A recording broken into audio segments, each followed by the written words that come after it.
¿vale? Con todo el tema de estrategia financiera y pues nada, acá con un ex compañero de Rappi que aprendimos un montón y pues vamos a hablar de eso, ¿no? De lo que casi nadie habla, errores, para que no los volvamos a cometer y una de las cosas importantes es por qué vamos a cometer los errores que otros cometieron, cometamos nuevos, aprendamos cosas diferentes y crezcamos todo. Entonces pues nada, vale, muchas gracias papá y acá, micrófono suyo.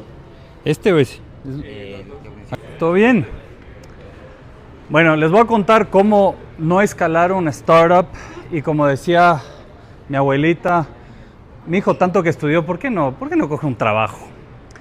Mentira, es un spoiler. La verdad es que les voy a contar todo lo que aprendí en estos 15 años de emprendimiento con el único objetivo de compartirles experiencias y que con eso hagan un poquito menos de errores de los que yo he hecho en estos 15 años. Y les voy a pedir una cosa más también al resto, les voy a pedir que se den un regalo. ¿Sí? ¿Quieren darse un regalo? Van a agarrar todos los celulares y los van a poner acá y cerrar las compus para que se den una horita, ¿sí? Una hora donde no hay ningún Slack, ni un mail, ni un WhatsApp que sea más importante que su crecimiento personal, porque esto va a ser, a mí no me gusta ser catedrático porque no lo soy, sino hacer un espacio muy dinámico, compartido, donde la gente esté verdaderamente interactuando. Porque yo le estoy invirtiendo mi tiempo, Torrenegra le está invirtiendo el tiempo, Ed le está invirtiendo el tiempo y ustedes también, y no creo en el multitasking, por lo menos creo que la mayoría de los hombres, tal cual, excepto las mamás que sí son multitask. Pero para todos los demás, celulares abajo, compus abajo, démonos 45 minutos, les voy a compartir un par de lecciones y quisiera también escuchar de ustedes. Entonces, antes de empezar las lecciones, contarles un poco de mí. Tengo casi 40, soy de Quito, Ecuador. Me acabo de mudar a Medellín con mi esposa hace casi 7 meses. Estudié administración, trabajé en banca un par de años, hice una maestría en innovación y tecnología en Europa. Regresé a Ecuador, monté una empresa que se volvió la empresa líder en e-commerce en Ecuador. Competimos, digamos, tú a tú contra Linio, lo sacamos del mercado. Levantamos 3 rondas más 2 rondas bridge, que ahora les explico qué es.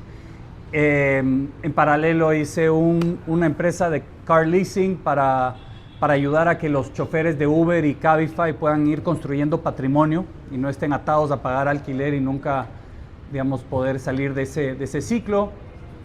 He sido investor en, creo que son 11 o 12 startups, más soy LP en un fondo, en el primer fondo VC de Ecuador, que es Buen Trip Ventures, que tiene un par de empresas bien interesantes. Tuve la suerte de también ser pre-seed investor en el único unicornio Ecuador.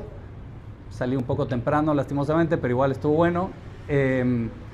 ¿Y qué más? Después de caerme muy duro de ese emprendimiento en yasta.com, se llamaba la empresa,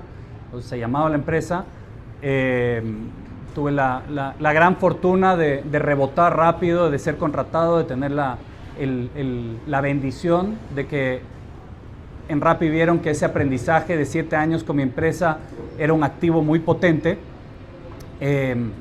y monté con un equipo espectacular Rappi en Ecuador, y después después de 3 años me jalaron a Betterfly, seguro también lo han escuchado, que es otro unicornio latinoamericano, y un amigo mío que vive aquí en Medellín, en gran parte por eso estamos acá, un amigo americano que vive aquí hace 11 años, me convenció que renuncie a Betterfly hace casi un año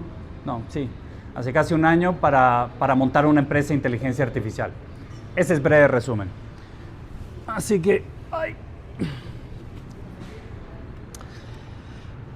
lo tengo organizado en 7 lecciones.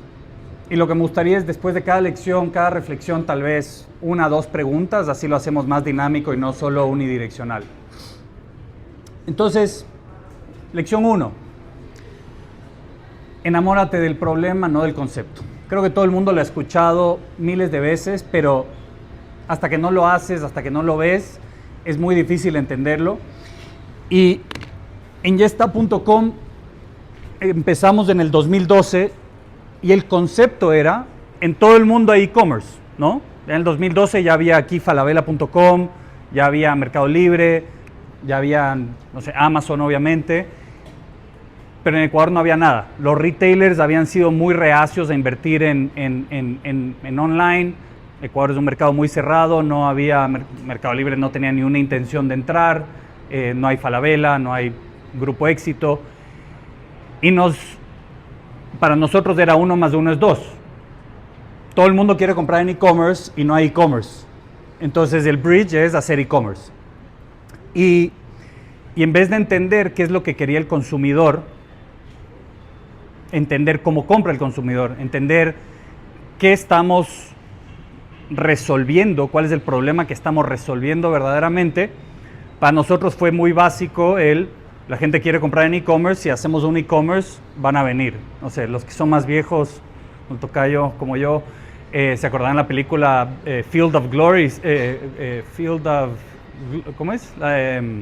Kevin Costner, Field of Dreams, build it and they will come. Y no necesariamente es así. Entonces uno tiene que entender que enamorarse del concepto no es necesariamente lo mismo que resolver un problema, un dolor. Y algo que hicimos fue, nos enamoramos o idealizamos mucho el democratizar el acceso al mercado y democratizar el acceso a productos a todo Ecuador, incluyendo Galápagos, de una manera muy romántica. Entonces empezamos a ir a estas ferias artesanales, ferias de emprendimiento, y repletamos el catálogo de productos como mermeladas artesanales, como cafés, como sombreros, como, no sé, como le dicen aquí, chucherías, de cualquier tipo de cosas, y nunca encontramos una coherencia en el catálogo, una coherencia en la propuesta de valor.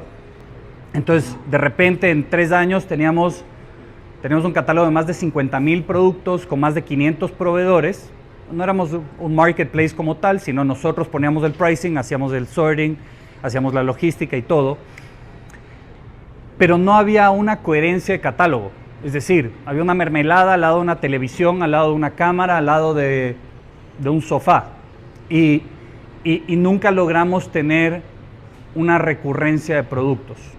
Entonces, el pensar de manera aislada, sin sentarse a hablar con el cliente muy cercano, ¿no? Y esta primera lección es bastante básica porque la hemos escuchado cientos de veces, pero hasta que no te golpeas durísimo, no logras entender que no es que el consumidor es el que manda, no es el concepto de Henry Ford que decía, si yo le pregunto a mis clientes qué quieren, van a decir caballos más rápidos. No, es cuestión de sentarse y entender cómo compran, por qué compran. Por ejemplo, el 95% del retail de electrodomésticos es crédito directo. Y no entendimos eso hasta muy tarde. Ya cuando lo quisimos implementar ya tal vez era muy tarde. No entendimos que el 90% del país, en el 2012, hablo hace casi 15 años, no tenía tarjeta de crédito. No entendimos no sabíamos que tener un botón de pago arcaico te mataba la tasa de conversión. Entonces, el lanzarse a algo solo porque en concepto suena buena idea puede acabar siendo extremadamente costoso y extremadamente como engañoso, ¿no? Nosotros no teníamos idea que con los productos de, digamos, las cervezas artesanales, por ejemplo, en realidad perdíamos plata. No entendíamos eso. Entonces nunca le echamos un ojo claro a los famosos unit economics, porque asumíamos que si teníamos un margen bruto positivo y el costo de logística se traspasaba al cliente directamente, asumíamos que teníamos plata en el banco. Y nos demoró mucho tiempo en analizar verdaderamente todos los costos directos e indirectos que afectaban a cada transacción para darnos cuenta que en realidad mientras más vendíamos más grande se hacía el hueco. Entonces, otro factor es que teníamos un control sobre la calidad extremadamente bajo. proveedores muy informales, de repente alguien pedía una mermelada de mora y le mandaba una mermelada de mandarina. Y el cliente nos reclamaba, ¿a quién? ¿Al proveedor? No, a nosotros. Y era, pero yo pedí una de mora. Y de ahí llamas al proveedor, ¿por qué mandaste una de mandarinas y pidieron de mora? No, pues no tenía de mora. Punto. Entonces, el tener cada uno de los elementos que componen tu propuesta de valor es absolutamente esencial. Y si algo está descuadrado en esa propuesta de valor, tal vez no te estás dando cuenta, pero estás rompiendo la experiencia de usuario. Estás gastando recursos inmesurables en servicio al cliente, estás gastando plata en órdenes inversas que te están costando el triple de lo que estás, digamos, del profit que estás generando. Entonces, bueno, Steve Blank, que es un profesor de Stanford y emprendedor, que es pionero del Customer Development, lo dice: no construyes lo que quieres vender, sino construyes lo que la gente quiere comprar. Y por eso Amazon domina, ¿no? Amazon tiene hoy, creo que el 60-70% del e-commerce de Estados Unidos se mueve hoy en Amazon, porque ha logrado construir una propuesta de valor hiper ganadora. Tienes formas de pago, tienes assortment, tienes reviews, tienes etcétera, etcétera. Todo eso compone la propuesta de valor. Así que nada, ahí quisiera abrir como foro. ¿Quiénes han tenido algún error que quieran compartir de no entender qué es lo que están vendiendo, a qué cliente están sirviendo? Lección 2. Esto nos pasó mucho, también ya está, que fue escatimar en talento.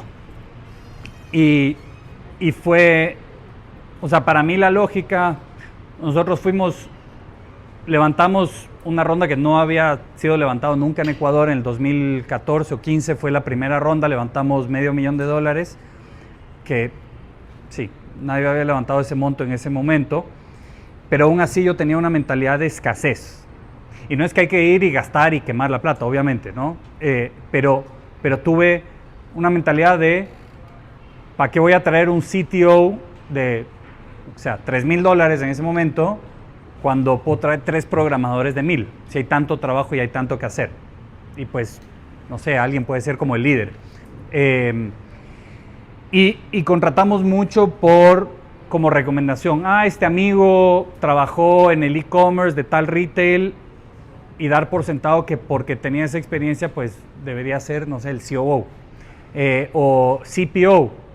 Y producto, bueno, ¿producto para qué? Si estamos usando la plataforma de Vitex y tal vez no entendimos que el concepto de producto abarca muchísimo más, como tú sabes, Nati. O sea, producto es todo. Si no tienes a alguien que esté viviendo y sufriendo producto, no tienes una forma de hacer como algo, no sé, coherente para tu cliente. Y eso nos costó muy caro. Nos demoró mucho tiempo ir trayendo. Cuando Linio salió, salió de Ecuador, tuvimos una suerte que, digamos, les compramos una parte del inventario, sacamos parte del talento y eso fue como nos dio un salto de grada, porque sacamos al director comercial, al director de operaciones y a la directora de marketing, y básicamente logró hacer como no sé, como subimos de liga. El problema es que subimos de liga, un upgrade muy fuerte, pero ya fue un poco muy tarde. Ya estábamos en un momento donde no lográbamos ya levantar la tercera ronda y hacer estos cambios culturales, porque también otro error dentro de esta lección es que lo vimos creamos la empresa muy de somos una familia y todos nos amamos y somos hermanos y abracémonos y la verdad es, como dice Netflix, estás armando un equipo de estrellas, estás armando el Real Madrid o el Barcelona, no quiero que nadie se ofenda, pero estás armando un equipo élite. Y si alguien no está rindiendo en ese equipo élite, hace que todo el equipo vaya para abajo. Y el problema de armarlo como una familia y todos nos queremos y todos empujemos para adelante, cuando no necesariamente uno lo dice en concepto, pero cuando no todos son dolientes, pagas un día tarde el sueldo y hay una trifulca, te das cuenta que tal vez no necesariamente están alineados los intereses. Es como estamos en las buenas, pero en las malas no sé si estoy. Y cuando trajimos talento de Linio y cuando empezamos a hacer cambios y tuvimos una suerte que uno de nuestros inversionistas había pasado por una empresa parecida, solo 10 veces más grande en Argentina, vino y pasó unas semanas con nosotros y verdaderamente hicimos un assessment del talento y despedimos 2 personas. Deberíamos haber sacado más personas, pero despedimos 2 personas. Fue tal nivel de shock cultural que como que se rompió algo. Es como que quedó los nuevos y los viejos y no hubo un sentimiento de que todos estamos empujando por el mismo objetivo, sino más bien somos los originals y los líneos, y nos costó muchísimo romper eso.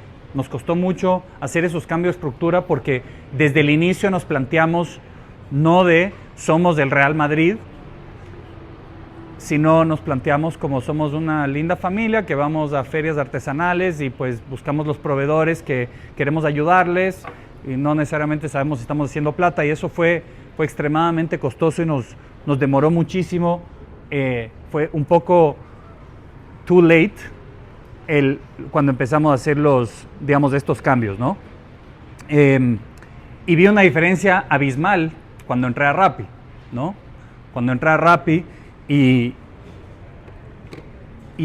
me daba cuenta que todo el mundo alrededor mío era muy inteligente. O sea, Simón Borrero tiene una forma de hacer que todos compren el proyecto y que vivan el proyecto y que se pongan la camiseta de tal forma que sí, tú trabajas sábado, domingo, viernes de noche, cualquier hora porque estás empujando el objetivo común. Y eso no es algo que logramos nosotros porque lo hicimos desde el inicio como muy flexible, muy es una familia y el contraste para mí fue drástico. Por eso siento que, no sé, mi crecimiento en Rappi, en 3 años de Rappi, siendo el gerente de Rappi, pudiendo contratar gente, o sea, todos mis reportes directos te diría que eran mejores que yo, o por lo menos en lo que iban a hacer eran significativamente mejores que yo. Y eso permitió que el país camine muy bien. Crecimos muy rápido, tuvimos siempre los top 2, top 3 KPIs de LATAM. Obviamente no es un mercado gigante, pero digamos, llegamos a ser market leader, crecimos de 500,000 de GMV a 6 millones en cuestión de 4 meses durante la pandemia, y fue porque logré armar unas bases de 8 personas directas, de reportes directos que eran verdaderamente otra liga. Y te das cuenta en Rappi que alguien como Andrés Bilbao, que tenía esa capacidad de atraer talento de cualquier parte del mundo, MBAs de Stanford, ex-Amazons, Walmart, lo que sea, y tú te sentabas a ver, ¿sí o qué? Te sentabas como que, no sé, ¿tú qué haces? No, yo soy el que ve este componente de esta parte, de este elemento de ops de restaurantes.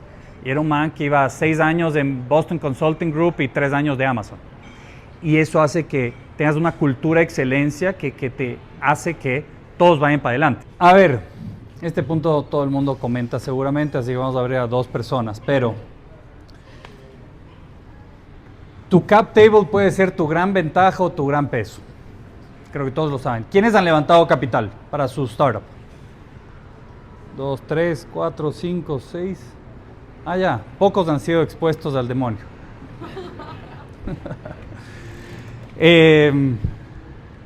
Es bien difícil. O sea, primero levantar plata es durísimo. ¿Vieron ese meme? El meme ser adulto 1/5, no se lo recomiendo. Si puedes bootstrapear y crecer con tu empresa a punto de revenue, en buena hora, buenísimo.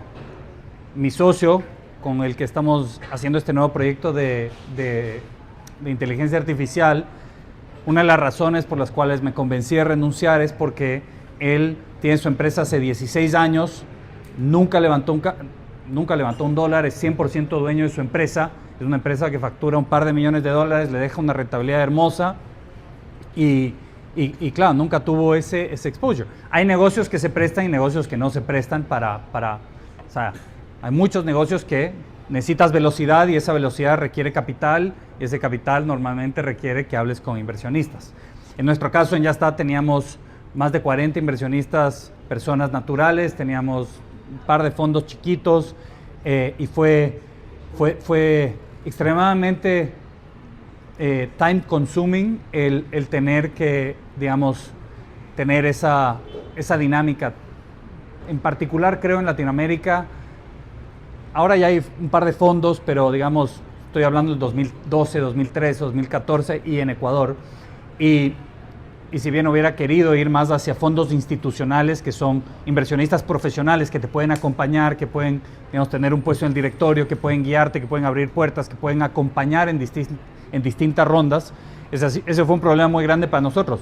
Cada ronda era empezar de cero, porque era volver a tal vez de inversionistas que ya invirtieron, un año después irles a mostrar el progreso, crecimiento 3X, esto, el otro, y era pasar el sombrero de nuevo y la respuesta era, pues ya te invertí. No entiendo por qué me vas a diluir o por qué necesitas más plata. Y el no tener inversionistas tal vez sofisticados puede acabar siendo más un peso que una ventaja. Es un habilitante, pero digamos es un arma de doble filo. ¿Tú has tenido experiencia levantando? ¿Yo? ¿Sí? No. ¿Quién levantó la mano aquí? ¿Tú? ¿O quién quiere compartir aquí?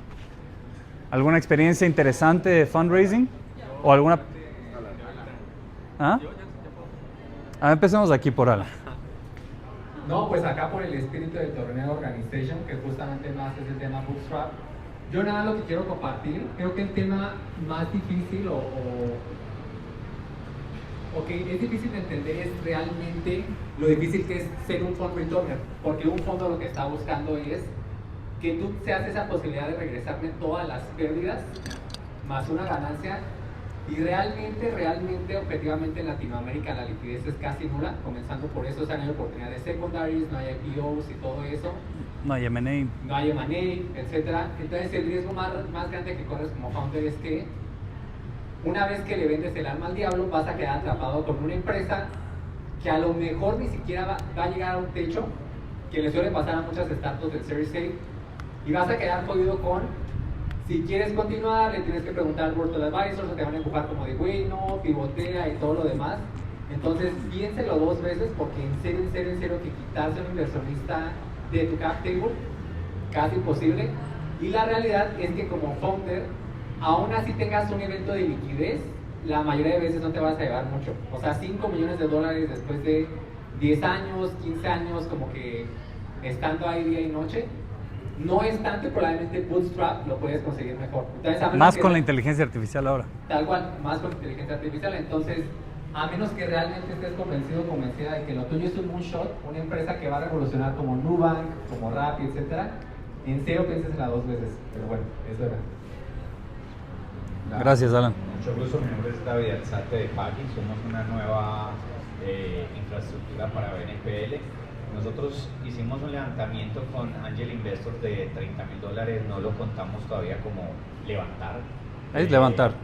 Bueno, gracias. ¿Entregaste acciones? ¿Cómo? ¿Entregaste acciones? Sí. Bueno. Listo, Sí. entonces sí. Sí. Listo. ¿En qué situación estamos ahora? Estamos en una calificación que nos damos de pre-seed y en todo lo que estamos viendo, en muchos momentos nos han dicho, estás pidiendo muy poquito, 200,000 es muy poquito, hicimos un ajuste y ya nos dicen, estás pidiendo demasiado, 600,000 es demasiado. Entonces ahí estamos como que, bueno, y entonces, o sea, va a ser muy duro.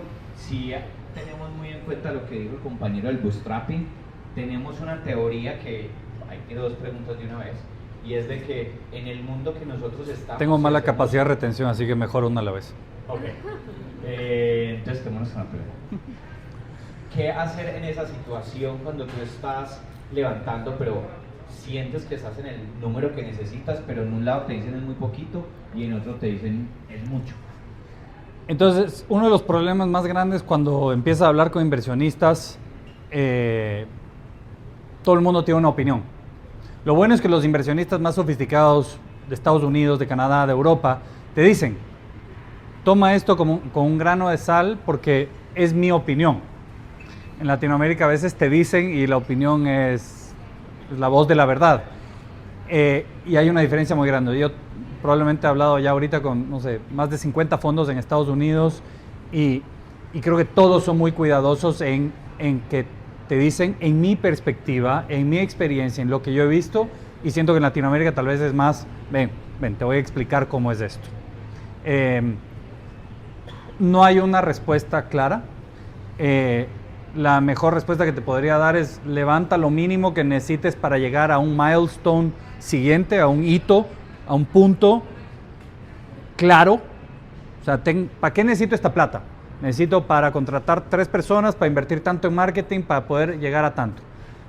Necesitas de eso, triplica el número, porque seguro le vas a pifiar por la tercera parte, y por eso te dicen, bueno, levanta más para que tengas holgura, porque lo peor que te puede pasar es que estás encaminándote hacia ese objetivo y te quedas a mitad de camino, y de ahí te toca salir de vuelta y no estás, digamos, estás en el punto muerto, porque te toca hacer un down round, porque pues literal estás a meses o semanas de morir si es que tu negocio no es rentable, y quedas ahí. Entonces por eso a veces es, para el inversionista, es poco atractivo que levantes poco, porque aumenta drásticamente las chances de que mueras y que yo pierda mi plata. Y por otro lado, a veces levantar poco da señal de que este man no tiene una visión, que se quiere comer el mundo, y que tal vez su visión no es hacer un 100x, sino es una empresita que vaya creciendo al, no sé, 20% anual, que para un inversionista de capital de riesgo definitivamente no es suficiente para offset todas las que van a perder. Necesitan esos 100x, necesitan esos unicornios. Los necesitan para que en total su portafolio le rinda un 15, 18, 22%. Bueno, voy a la siguiente. Pero qué bueno que la mayoría no ha levantado capital. A ver, ¿quién pasa? ¿Puedes pasarla acá? Gracias. Hola, Pensé que tú yo levantaste soy la mano, Marcela. perdón. Yo levanté en el 2020 $1 millón para mi empresa, para mi anterior empresa. Y fue con inversionistas no sofisticados. Y eso es el peor negocio que uno puede hacer. Sí. O sea, en mi caso, mi cap table quedó terrible. Y era una tortura tener que dedicar más tiempo a convencerlos de lo que íbamos a intentar construir para futuro, o muy futuro o inmediato o esto, pero como que no podíamos operar desde la empresa únicamente por estar atendiendo a los inversionistas, o sea, igual tampoco teníamos mucha experiencia en ese campo. Después, hace año y medio, abrí una nueva empresa. Y en ese momento tuve una reunión contigo, Alan, 100% digital, modelo Giro. Y me dijo, ¿qué? ¿Tú para qué vas a levantar plata? Tú no necesitas levantar plata. Y yo, ¿cómo que yo no necesito levantar plata? Si yo lo que necesito es plata, porque no tengo ni cómo hacer la tecnología para esta empresa que voy a hacer. O sea, no tenía ni para ingenieros, ni para el bus. O sea, literal, ni para el bus. Entonces yo sí necesito plata. Me dijo, no, tienes que pensar la forma. Y efectivamente, con mi esposo encontramos la forma. Año y medio después, somos bootstrap 100%. Hermoso. Y hoy en día tenemos 9 empleados y vamos creciendo y creciendo y creciendo mes con mes, porque estamos enfocados en facturar. Tal ¿sí? cual. Y ya. Obsesión Obsesiva. por entregar valor. Totalmente obsesiva. Y hoy en día pensar en recibir inversión, ay no sé. De pronto lo necesita la empresa en algún momento, pero hasta el momento. Pero es muy distinto levantar plata para crecer que levantar plata para existir y para sobrevivir o para construir. Para testear el producto. Sí, pero es muy distinto. Y Exactamente. cuando tú ya levantas con revenue, con profit y con ese track record, te puedes tomar el tiempo y no tienes que, sí, puedes ser mucho más exigente tú en qué términos aceptas. De hecho, nosotros somos un software as a service especializado en seguridad y salud en el trabajo. Y antes también había tenido ¿Cómo se llama? reunión. Modelo G. Seguridad y salud en el trabajo. ¿Cuántos de ustedes tienen una empresa acá? Bueno, todos ustedes me necesitan. Necesitan mi software. Pitch de venta en la tarde, después. Bueno. Sí. Y lo primero que nosotros vendimos fue un Excel. macros de Excel. O sea, todo el mundo me decía, usted está loca. Vender macros de Excel, ¿quién vende macros de Excel en el 2022, 2023? Yo me iba a las empresas y les instalaba en el computador y yo veía que eso me lo querían comprar. Y lo compraba todos los días, hacía ventas. Con esos macros ahorramos para empezar a hacer nuestro software. Y hoy en día somos una plataforma hiper robusta, pero hiper robusta. Bootstrap. Qué bien, felicitaciones. Tenlo nomás ahí, está bien. Celebramos al que levanta plata, no al que vende, no al que factura. Estamos celebrando el punto del no al levantamiento. Es súper buen punto y creo que se ha vuelto también un vanity metric en cuánto levanté, y eso te da un estatus. Y creo que es absurdo. O sea, la plata es un medio, pero el medio, la empresa, tiene su función de ser, que es resolver un problema, agregar valor, generar profit, impacto triple línea, si quieres, y crecer y continuar y evolucionar. No es levantar capital. Levantar capital es solo un medio, es un puente, porque sí hay muchos proyectos que lo necesitan. Google lo necesitó, Amazon lo necesitó. Amazon perdió plata hasta el 2009 perdió plata, y solo hizo plata por AWS. Hay proyectos, SpaceX no puede existir sin levantar, Tesla. O sea, hay miles de proyectos ambiciosos que requieren capital.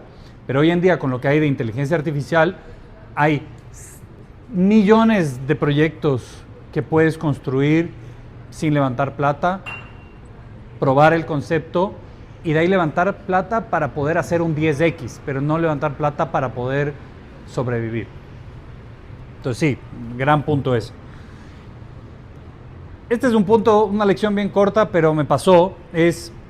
Creo que en Ya Está nos la creímos mucho, pensamos que ya estamos en otro nivel, lo sacamos al línea del mercado, era la empresa que más vendía en e-commerce del país, la empresa que más capital había levantado Ecuador hasta ese momento, entonces nos la creímos mucho y se me presentó una idea de hacer este negocio de car leasing, y con un amigo compramos literal un auto usado. Teníamos un chofer amigo que nos hacía como mandados, y el man, básicamente le alquilamos el auto con una opción de compra al cuarto año, ¿ya? Como para hacer ingreso pasivo. Y para mí, por lo menos de mi perspectiva o en mi experiencia, hay gente que sí le ha ido bien haciendo side projects y negocios paralelos. Si tienes tiempo extra es porque no estás obsesionándote con lo que necesita tu cliente para poder incrementar el revenue y estar hablando con clientes y estar buscando más, digamos, formas creativas de crecer tu negocio, de seguir robusteciendo la cultura. O sea, si tienes tiempo extra es porque ese tiempo no se lo estás dedicando como deberías a tu empresa. O sea, tu empresa, no sé, escúchenlo a Simón Borrero cuando le dicen, pero es que dicen que en Rappi no hay work-life balance. Como, ¿habrá algún tipo de balance después del IPO? Porque sí, si queremos ganar esta carrera y ser la empresa más berraca de Latinoamérica, tenemos que estar obsesionados 24/7.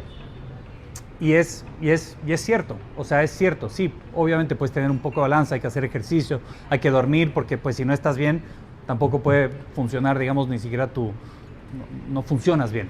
Pero en general, creo que hicimos un error con un socio que era inversionista, me dijo, oye, hagamos esto, pusimos, no sé, $5,000 cada uno, compramos un auto y de repente evolucionó. Alguien quiso invertir, le puso $20,000, tuvimos 3 autos, se involucró más tiempo, pero el man tenía su fondo, entonces nadie le hacía caso, entonces contratamos, digamos, un gerente general junior, ex emprendedor, dándole un poquitito de equity y un sueldo muy, digamos, lo que nos alcanzaba. Y otro inversionista vino y dijo, yo también quiero participar, y de repente tenemos 50 autos. Y ya era un negocio de 50 autos de facturación relevante, con apalancamiento muy grande en bancos y ya con un negocio serio, pero nadie le podía echar el tiempo. Entonces, como que 5 socios, todos con el 20%, un gerente muy junior con 2% de participación, sin un doliente principal que viva y respire el proyecto, la empresa, en mi opinión, es casi imposible hacer un proyecto exitoso. Ese mismo proyecto lo hicieron otros tipos en Perú y ahora en México, que se llama Lisi, ya levantaron una serie A y están volando. Entonces el concepto puede ser lindo, pero de concepto a ser una empresa sostenible, exponencial, en mi opinión requiere una obsesión, digamos, 24/7. No voy a parar en esa, pero lo que sí voy a volver es a este punto que me encanta y creo que es una de las mejores lecciones que tuve personalmente en Rappi, es, bueno, mi empresa empezó a, digamos, irse abajo, tuvimos un proceso de 9 meses muy largo con una banca de inversión. El directorio le quiso dar seriedad al asunto, entonces en vez de que yo lidere el esfuerzo de vender la empresa a un retailer como un Éxito, digamos, ecuatoriano o un Catronics o lo que sea, dijimos no, ¿sabes qué? Vamos a contratar un profesional para que se encargue a preparar a la novia y vender la empresa. Ya no pudimos levantar la tercera ronda, entonces nos quedaba un runway de, no sé, 9 meses, entonces ya estamos en un punto donde necesitamos vender la empresa porque simplemente para poder levantar la siguiente ronda tendríamos que expandirnos a Colombia o a Perú y para eso necesitamos no levantar 3 millones, sino levantar ya 20 millones. Entonces, fue un proceso extremadamente largo, extremadamente desgastante, que demoró, sí, mucho tiempo. Finalmente la vendimos a una empresa local, la vendimos por pasivos, perdimos todo el cap table, fue perdido, el bridge round se recuperó un poco de plata, mi socio y yo quedamos ninjas. ¿Saben lo que son los ninjas? ¿Ah? No income, no job, no assets. Y endeudadísimo. Fueron meses muy, muy duros. Me divorcié, volví a vivir en la casa de mi mamá, ya viejo, barrigón, con calvo. Y sí, momento bien duro. Y ahí apareció Rappi. Una bendición. Y yo entré a Rappi un 8 de julio del 2019.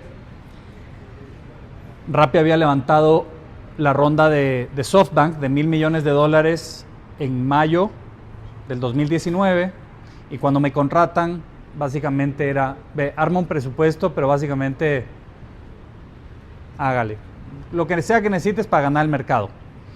Entonces, claro, yo entré en julio, armamos equipo en julio, agosto, preparamos todo para el lanzamiento, armamos la propuesta de valor, que es los restaurantes, farmacias, supermercados, licores, digamos, todo el assortment para tener una propuesta de valor. Y ya empezamos a hacer pruebas en septiembre y en octubre era como el lanzamiento fuerte. Y en ese rato, ¿se acuerdan qué pasó octubre del 2019 alguien? ¿Ah? No, COVID no todavía.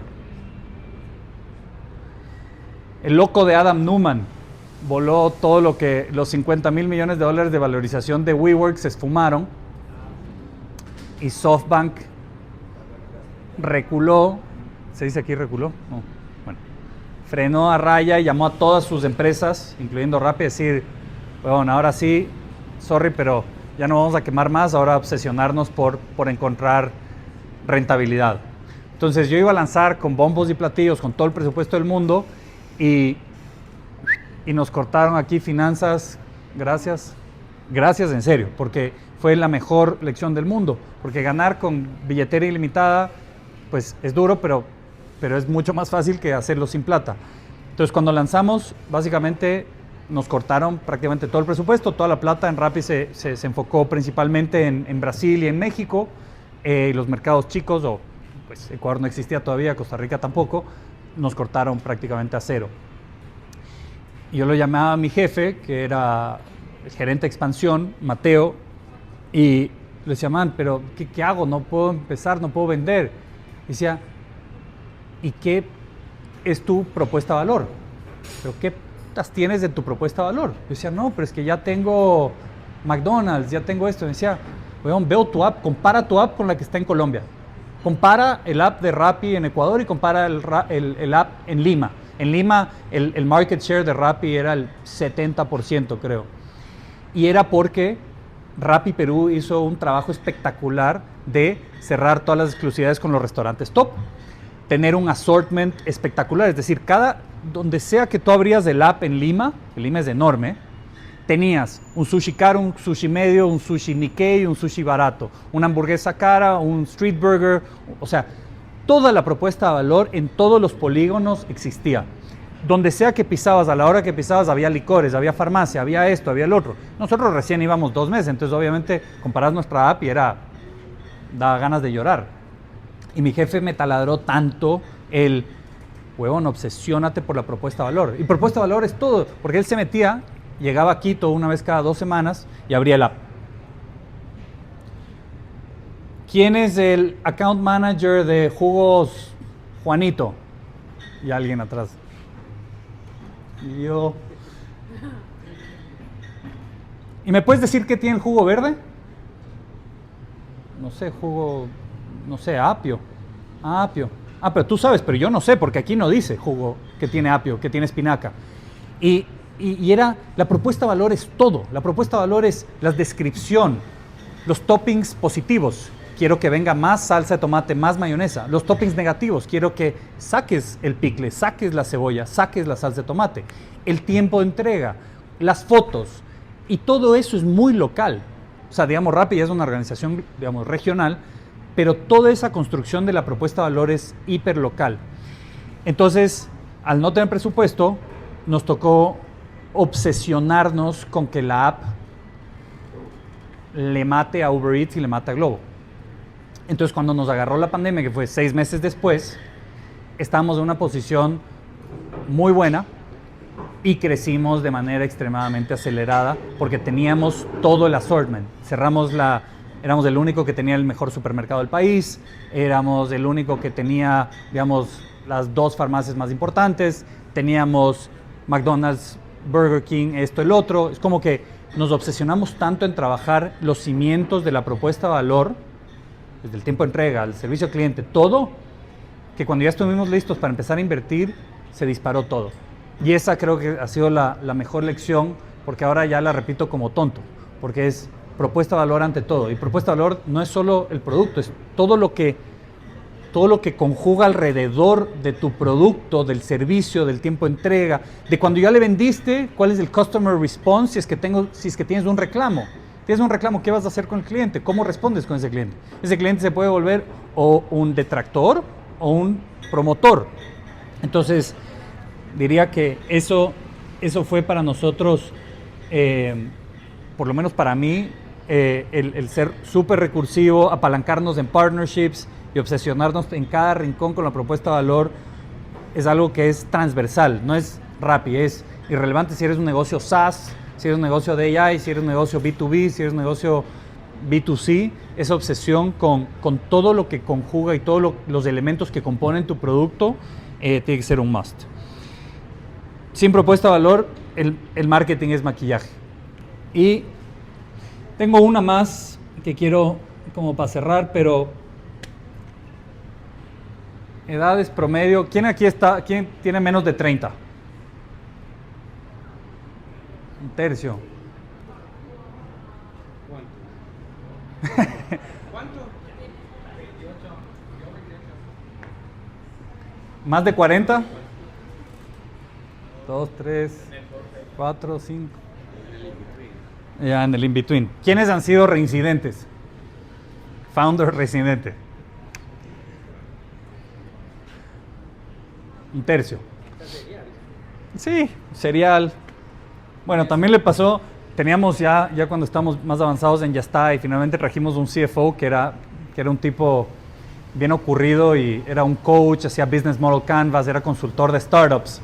Alguien en el público le pregunta, hice tal cosa y fracasé, y después hice tal idea y fracasé, y después hice tal idea y de ahí fracasé. Y ya iba por la 7ª, le dice, bueno, ¿cuál es tu pregunta? Bueno, ¿y cómo voy? Mira, yo te recomiendo conseguir un trabajo.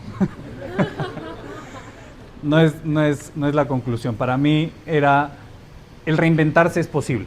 O sea, el reinventarse es muy posible a cualquier edad. Sam Walton de Walmart, empezó Walmart a los 65. Creo que tienes infinitos casos de gente que ha usado esa experiencia. Es más, la evidencia muestra que tienes muchísimas más chances de ser exitoso en tu emprendimiento pasado los 40 años. porque tienes toda esa experiencia acumulada, tienes una red de contactos, tienes muchos más elementos que te permiten tener más chance. El problema es que a los 40 tienes un hijo, 2 hijos, 3 hijos, tienes responsabilidades, 3. ¿Quién da más? Lo duro es lanzarse al ruedo y empezar algo de cero cuando ya tienes, digamos, responsabilidades. Pero en mi caso fue eso. O sea, en mi caso fueron 7 años. Yo empecé a los 28 años. A los 35 años estamos al borde de quebrar. Logramos vender la empresa. Por suerte la empresa siguió, digamos, la compró otra empresa. Siguió andando, pero fue durísimo a nivel personal. Me divorcié en ese momento. Era un ninja, ya saben el término ninja. Estuve 6 meses viviendo de nómada. A las 3 semanas donde mi mamá me dije, no, voy a buscar dónde, y por suerte tuve buenos amigos que me prestaron cuartos y departamentos para ir viviendo, hasta que finalmente apareció Rappi y fue, digamos, un cambio radical, noche y día. Y hoy me puedo permitir el lujo de volver a emprender a mis casi 40, porque en estos casi 6 años entre Rappi y Betterfly logré armar mejores cimientos, logré empezar a separar parte significativa de mis ingresos en construir patrimonio, en tener un poco más de perspectiva, etcétera, que hoy me permitió cuando este amigo gringo me invitó a ser co-founder de esta empresa nueva, a decir, ok, listo, ¿cuál es el riesgo? Mi riesgo hoy es significativamente menor, porque si funciona bien la idea, buenísimo, ¿no? Me expuse, hice una empresa de inteligencia artificial en Estados Unidos, levantamiento de capital en Estados Unidos, etcétera. Y si no funciona, después de haber tenido, digamos, 7 años mi empresa, más otros emprendimientos, más 6 años entre 2 unicornios, creo que soy empleable y podría volver a reinsentarme en alguna empresa si es que este proyecto, digamos, no camina. Entonces, como cerrar con un mensaje un poco de esperanza, que vean, igual cuando está todo, digamos, siempre después de la tormenta hay un poco de claridad. Y creo que para cerrar, no les he hablado mucho de Betterfly. ¿Todos conocen Betterfly? ¿Acá? Betterfly es el primer unicornio social de Latinoamérica. Es una empresa InsurTech, Wellness, que ha levantado un montón de capital, que mezcla o conjuga los seguros con el bienestar, porque el incentivo más grande que tiene quien está extremadamente interesado que no te mueras y de que no consumas en el, digamos que no consumas en el seguro, es la misma aseguradora. La aseguradora tiene un incentivo muy grande que no te enfermes, porque sigues pagando primas, pero no te enfermas y no le cuestas.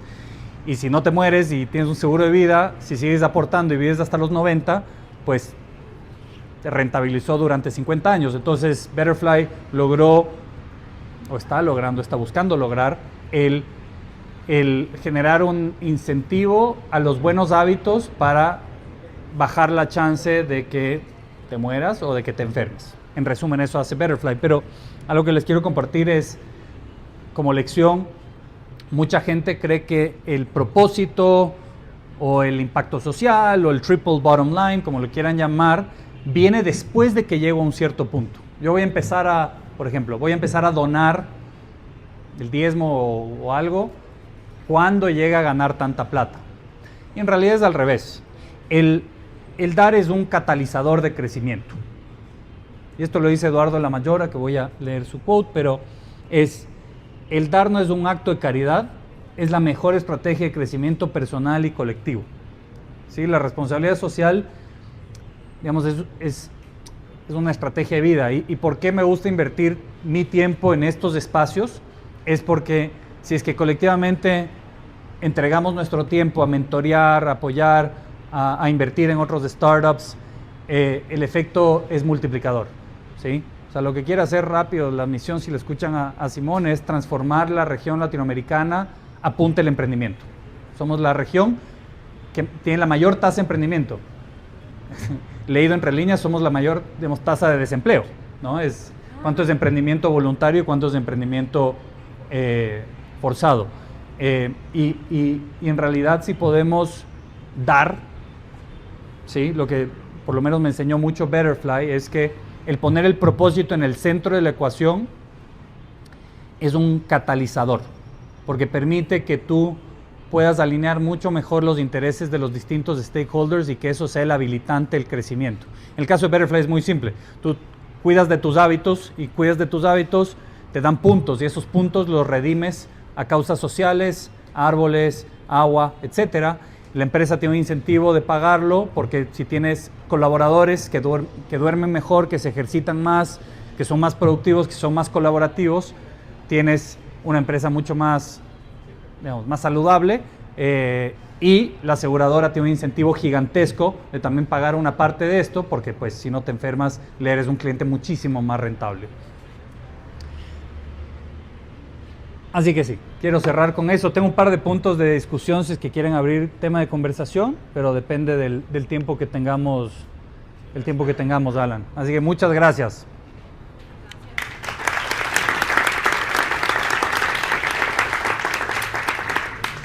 Espacio de Q&A, ¿o no? Sí, eso. Si alguien tiene preguntas para Alex, Vamos a hacer un Q&A. ¿Alguna pregunta para Alex o no?